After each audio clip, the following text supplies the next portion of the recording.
Hey, hello, this is Rick. Dad burn it if I didn't get my hands onto another story. This is for you, Grandma, and for all you others out there that are following along with us and finding this beautiful biblical story being played out in children's fairy tales of all places. My goodness. Well, listen. I wasn't always sure about the Cinderella, but the idea is, I never really sat and listened to it. I, like you, Ma, we used to do it in our family. There was 5 of us kids, 3 boys and 2 girls. And with that, we were watching that every year. One year after, we used to all settle down and watch, all of the different seasonal stories all the time. There was only so many. We only had 3. Remember, when we were growing up, there was only 3 channels to choose from. And so, but we watched them all the time. And I always think, damn, when I watched it this morning, it was like I knew the words to those songs, and I just wasn't sure of, the whole tale of the story. So I was like riveted and watching it and thinking of it, listening to it, and how beautiful the story it winds up being. And yes, it is pretty much the story. It's a wonderful example of what's going on. And it also sheds light on things that we can use to unravel some of the biblical stories because of the symbolism. Remember, the idea is that there's an outside story that leads to an inside story, making every story two-sided. All right? That means there's always 2 sides to every story. Have you ever heard that before? Very neat. Well, anyways, the story is Cinderella. Let's see if we can't get through it really fast. It's some kind of a synoptic form of this. And I have to take some notes because this was really quite cool. And I learned a lot from this. A lot. I really did. It helped open my eyes more. So, what you get out of this story is that, a rich man's wife. And remember, a rich man, and I'm going to try not to explain this at the same time, but a rich man means that he's connected with God. But his wife, she's about to be sick, so she calls on her daughter. This is the part of the story see, what I did is, there's a Cinderella that's out there that we all grew up with. And it's just a wonderful story. And it, in order to make it work, what is that, Guggenheim or whoever these people were, you know who I'm talking about. I just didn't write their names down, but anyways, it was the one that I grew up with. It wasn't a Walt Disney story at that time. It was some others, and so they held pretty close to a story that this really has like about 5 or 6 tangents. It's pretty old. It's very old. And but you can still see that all the things were intact, right down to the fat cat and his servant, and his buddy. That's the duo personalities.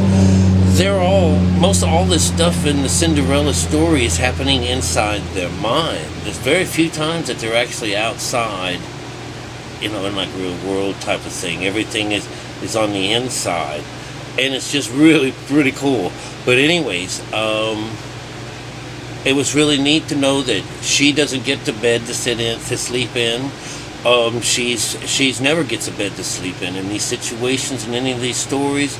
She's by the hearth. She's tending the fire and sitting by the hearth. And this one here, she happens to be dirty, and that's how she gets the name Cinderella, because she sits by the hearth in the ashes.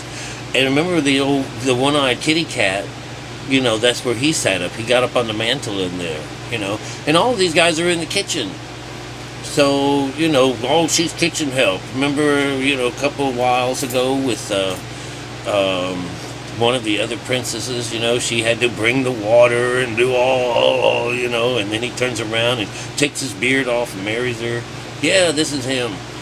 Same stories. These are all embedded in this code of ours that happens also to be written the way the Bible is written. All right? Very much telling the exact same story in the exact same place. Kind of takes the religion out of it, But I've been trying to get the religion out of it anyways, because this becomes more of a procedure more than it is about religion. There's no kind of praise or anything like that, but the word God is used several times. So, without having any more, we'll talk about it afterwards. But we'll talk about it now. We'll say what happens in the original story, and it's really quite cool, is that this rich man's his wife is getting ready to die, and she senses this, and she calls for her only daughter. And so when Cinderella comes up to see her mother, she says, I want you to remain pious and good, and the good Lord will protect you. I will look down on you from heaven and will be near you. With this, she closed her eyes and she died. Well, the daughter visits her mother's grave, and after about a year or so, the father remarries.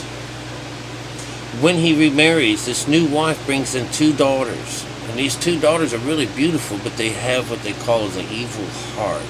So they're really pretty on the outside, but they're kind of ugly on the inside. And they really didn't like the Cinderella. They took away her dresses, they took away this, they called her all kinds of names and stuff like that. Called her like a kitchen bitch, and she needed to go. And if she wanted to eat bread, she was going to have to work for it. And they sent her away.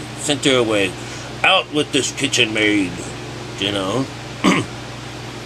If she wants to eat bread, she will have to earn it, So with these 2 sisters, they took her clothes, they dressed her in a gray smock, and gave her wooden shoes. Very interesting. All right. She labored. She carried water. She made the fires. She cooked. She did the wash. Those are all the stages of consciousness. She was tortured by her sister at the same time. They used to scatter peas and lentils into the ash for her to pick out from between, again and again. And so what would happen is that she had no bed, and she had to sleep there by the hearth in the ashes. And of course, the story has her, sitting in a chair. In my own little chair, I can be whatever I want to be. And she's really glad when everyone is out of the house. But while they're there, she is their servant. All right. So what's really cool in the movie, what happens is that's how they meet in the beginning. Is that like everyone that comes into meditation, they're coming to a well and they're thirsty, and thirst is usually the truth, and that's why these people are being left. You're going to starve, and that's why feast is a part of this, because you're basically starving from taking and feeding from the outside with all the lies that we have to deal with. Which just makes you wonder why you want to try to solve all these lies, because there's just more lies pop up.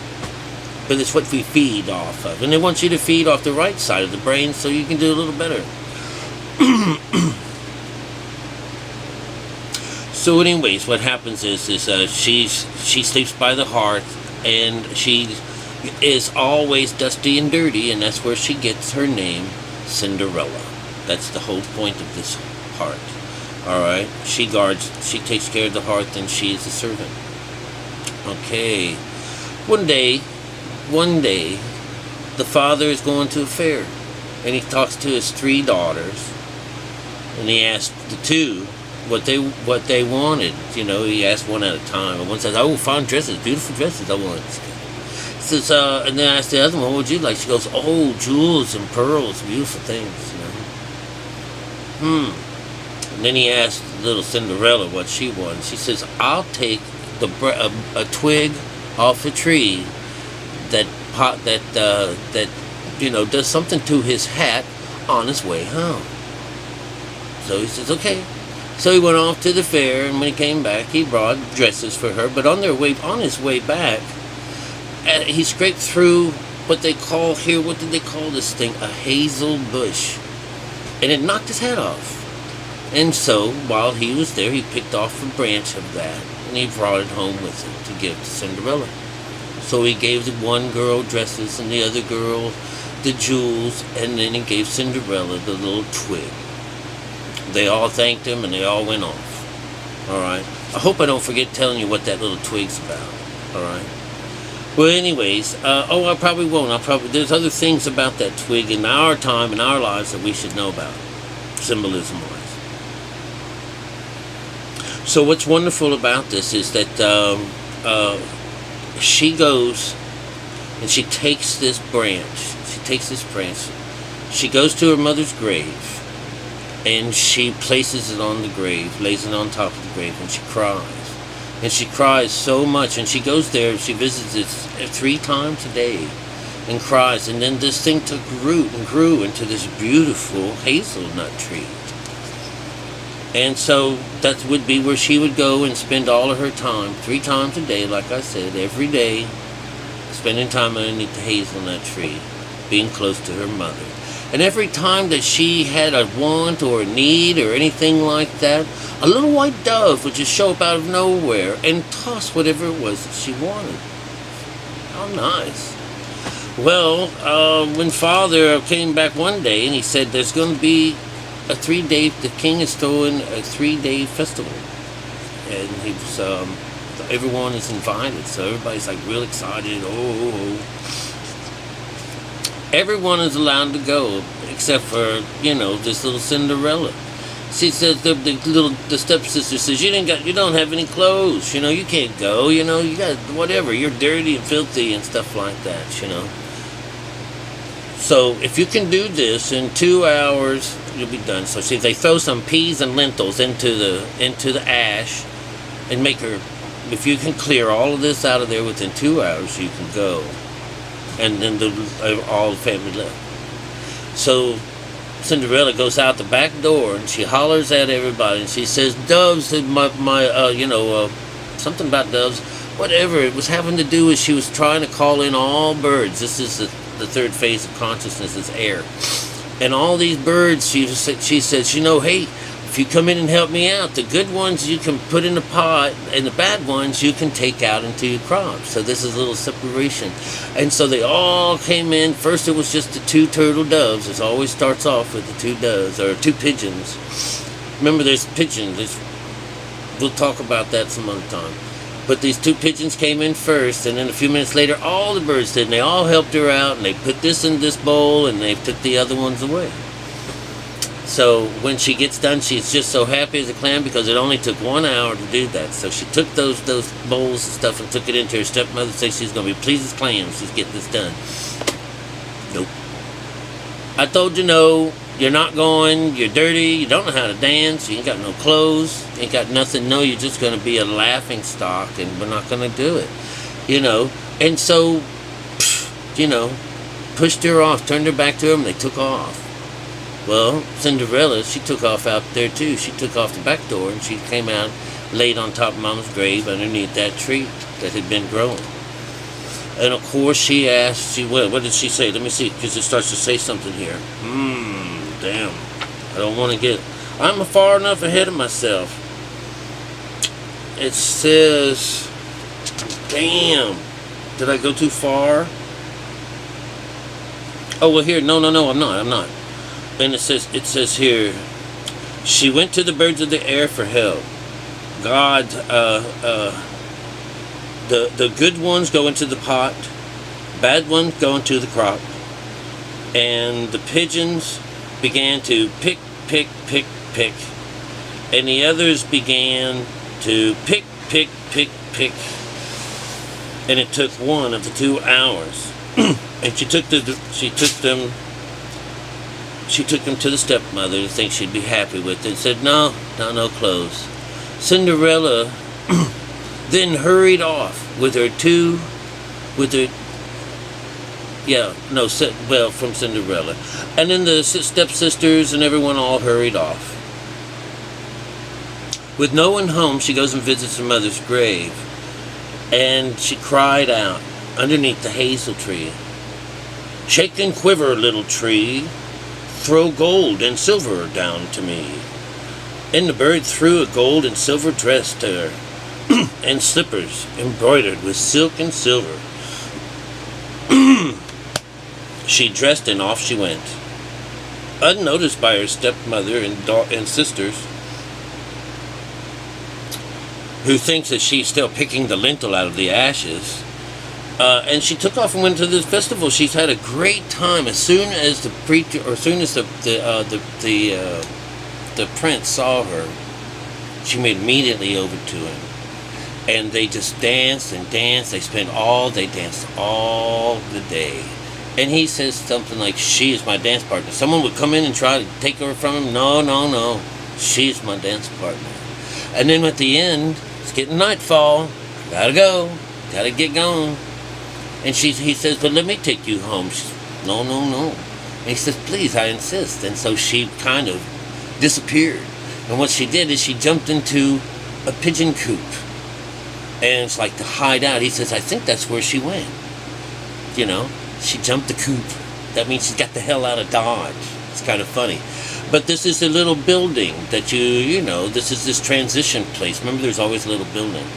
But anyways, and he waited until the father came. Now he keeps using this father thing, but then says he doesn't really know where she is, so it doesn't really make a. You can see that it's a dream sequence, and the father thought, you said you saw this beautiful unknown woman jump into this, and the father said, thought to himself, could it be Cinderella? You know? So he summoned for an axe, and they both busted it down, and there was nothing in there. Cinderella escaped out the back door. Made it home. By the time they got home, there she was, all dirty and sitting there by the fire like they was hoping for. But in the meantime, before she'd done that, she'd gone and she'd laid the dress back out onto her mother's grave, changed back into her sackcloth clothes, and took off into the kitchen. So that's that. That's the first day. The first day is done with. They couldn't find out what was going on. All right. It was just wonderful, the idea. And then the prince waited all night, waited to go home, and she eluded him. Yes, we're keeping up. And she escaped back into the kitchen. On day 2 of the festival, after all had gone out, and it was peaceful, she took off out back underneath that tree again. This time, she did again. She shook the tree and quivered a little. She says, "Shake and quiver, little tree. Throw gold and silver down to me." This time, it sent down a prettier dress than before. Just beautiful. And of course, when she went to the ball, everyone was just astounded by her beauty. But still, no one knew who she was. And the prince spent all of his time with her, dancing and dancing and dancing all day long. When it was time for her to go away, she did the same thing. He says, "Let me follow you home. Let me take you home. I want to know who you are." She says, "No, I don't want you to know. You can't follow me." And she darted away, and he ran after her, and she couldn't keep up with him. And next thing you know, it's like, what did you do? She just disappeared. Well, what happened was, the second time around, when he disappeared, she climbed up into a pear tree, he believed. Climbed way up, like she was like some kind of an animal, scampered up. And just sure as hell thinks that she's in a pear tree. But he said, "I'll wait around for her father, and we'll see what happens." So he tells him the story. He thinks he's up there. So the father orders an axe and cuts the tree down and finds nothing in it. But she was able to escape from the back of the tree, right? And she made it back to her mother's grave, replaced her clothes with the sackcloth, and went on down back to the kitchen, where they came and found her sitting beside that fire in ashes. This is the times when you're, awake, when she's found sitting by that fire in ashes. All right.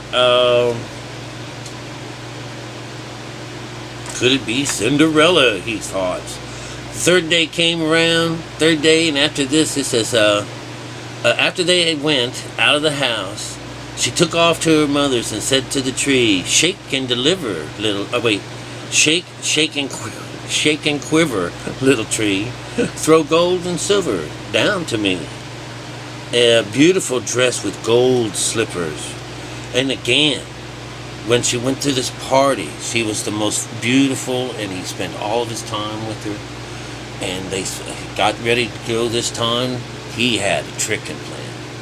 He, and unbeknownst to her, he had gone and put pitch all over the staircases that led down to wherever she was going, wherever she ran. And in the process, she lost one of her shoes. One of her golden shoes was left behind in the tar. This makes him say, like, we'll not be able to find anyone. It's told the man, he says. He came to the man and showed him the shoe. Says, truly, I cannot marry anyone unless it be the person that fits the shoe. And so the search was on to go and try to find this person. And it says, the priest, he went up to the pitch, it says, slippery in a pitch. Yes. And let's see.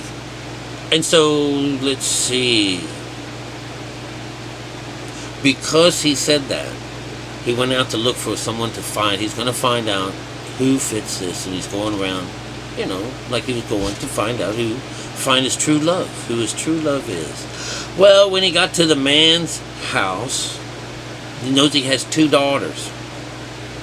And the first daughter came and said, oh my God, this is a great thing. Remember, stepmother's still around. So he comes in and he hands her the little golden shoe. And she went into her room to try it on. And while she was in there, she got 4 of her toes in, but she couldn't get the big toe in. And the stepmother said, just cut that toe off. You won't need it when you're queen. You won't be standing around. Be doing a lot of sitting. So she cuts her, gives him a big old pair of scissors, and she lops off her toe and puts her toe in there. Comes back out. The king, or the prince, is just happy as a clam. Again, puts her up on her horse and runs off with her. But they have to go by the grave. And as they go by the grave, in the tree sits these 2 damn birds, these turtle doves. And what do they say? Rookie-doo, rookie-doo. There's blood in the shoe. The shoe's too tight. The bride ain't right. And so, checked it out, looked at it, and found the blood gushing out from this poor lady's foot. This was called a false bride for him, and he turned around and took her back home. All right, well, now it's the second girl's turn. She gets in there, gives her the shoe. She goes into the room to try it on. She got her feet in there all okay. She got her toes and all, but she couldn't get her heel in. And his stepmother told her, he says, well, I gave her a knife. So why don't you just whack off a piece of that? Because you won't need that when you're queen. You won't be standing around. You won't be on your feet. And she chopped off a piece of her heel and smashed her foot in there, sucked in all the pain, and went out to see this dude, the prince. He sat her up on it. I love this. So he took her off to be his bride. Had to pass by that, by the grave. And those 2 damn birds hollered out that same thing. Rookie-doo, rookie-doo. There's blood in the shoe. The shoe's too tight. The bride ain't right. Well, spun around, turned around again, took that kid back over, said, this is the second false wife that I've had. Are you sure you don't have anyone else? And he says, no, I don't have anyone else. All I have is I have this one, crippled. What does he call her? He says, no, just my deformed Cinderella from my first wife. She can't possibly be the bride. Send for her. No, the stepmother says, no, you can't see her. She's dirty. She can't be seen. I insist, he says. So she had her hand. She was made to wash her hands and her feet, her face. All right, that usually means to go into meditation when you wash your face. All right, and she came and bowed down before the prince, who gave her the golden shoe. She sat on a wooden stool.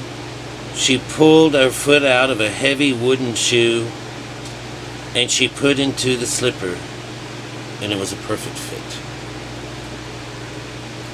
That's pretty what they did there. Looking into her eyes, and he cried out, "This is my true bride." The stepmother and sisters turned pale with anger, and the prince took Cinderella on his horse and rode away with her. As they passed by the hazelnut tree, and the two pigeons cried out, "Rooky-doo, rooky-dee-doo. No blood in the shoe. No blood's in the shoe. The shoe's not too tight. The bride is right." As they both cried this thing out, as they both cried these words out, they came and they landed on her shoulders, and they remained sitting there. Now, this is going to freak out you guys. You know, if you can handle it, I want you to come. Otherwise, you have to pause it here. All right. On these guys' wedding day, the two false sisters came in wanting to gain favor and share in the good fortune. As they walked into the church, the older sister on the right, the younger sister on the left. And as they were walking into this church, the pigeons picked out one of the eyes on each one of those guys. As they came out of the church, the sisters had switched places, right? And the birds picked out their other eyes, all right? And it says, and they called the word as picked or plucked out. And thus for their wickedness and falsehood, they were punished with blindness as long as they lived. And of course, everyone lived happily ever after. Oh, how cool was that? Was that cool? Yes, ma'am.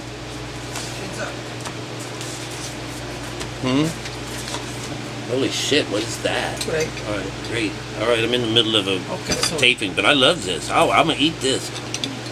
Look at this. My God, this is from Rico. She feeds me. Wonderful gal. Oh, I'm gonna eat the hell out of it, I tell you. Alright, what were the things that I wanted to get on to? The twig from a hazelnut tree. If you threw a twig from this tree into a fire, for some reason, it makes it burn brighter. Alright? That's one of the things. Spiritually talking, it's supposedly be about, being justified, or it's longevity. It's everything to do with, being alive, and it's the tree of wisdom. It's the tree of wisdom and learning. It's about strength. And it says it adds its strength to the bright fire burning. It's pretty cool. It's called the tree of knowledge. Remember, when God doesn't want you to eat from the tree of knowledge, and the snake says you can. God says you're going to die if you do. The snake says you won't.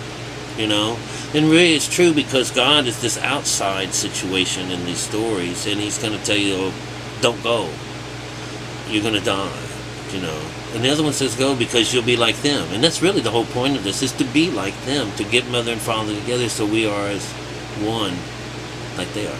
All right. Number 9 is part of it. That's a conscious number.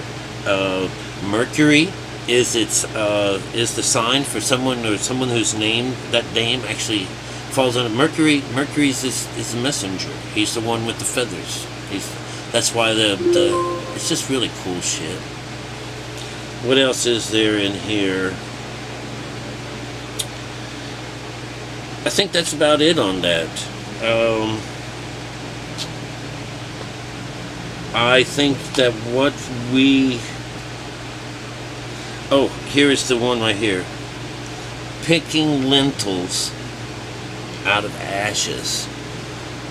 do you understand that the idea that I think that what they're doing is at one time when they were it's like some kind of a flat bean, and rocks could get involved with this and you just can't tell them out. So it's like this idea of picking between this and that, the good with the bad, and cleaning out only the bad and putting the goods in some kind of a container. Now that's a bowl or a spoon or a cup, any kind of some kind of vessel, you and me, that hold this, all right, and you get rid of what's bad. That's the whole idea behind that. That's why that idea of the tars and the separating of them will wait, because they're growing together. Let's wait before we do that harvest. Because if we pull out one, we might pull out the other. Pull out what's good. So we'll wait till it's over with. Picking lentils from the ashes would be like a phrase, would be a jargon of some kind. So you would get, it's like finding a needle in a haystack. It's not easy to do. Panning for gold in a fast-moving stream. It's just a wonderful thing. You have to just think about those things. Alright? I think that's all I'm going to talk about for that right now. But anyways, that Cinderella story is just loaded, chock full of it. The one that we watched has wonderful stories. There's an excellent telling of this business. This story here is excellent too. You can see a little more darker. These grims, these grimes, they call it, these kind of darker parts, and they clean them up a little bit over on this side. But you'll find that, there's a lot of evil involved, because they consider the outside very evil and very mischievous, and where we wish to get away from and escape from. Remember, to get drawn out of Egypt, to get away from hell, to be pulled out of hell. So this is where your choice is. You can live the fairy tale on either side of this. That's your choice. You can have the make-believe part, or you can follow the truth, which you can find inside. Love you guys. This is going to take 5 hours to upload.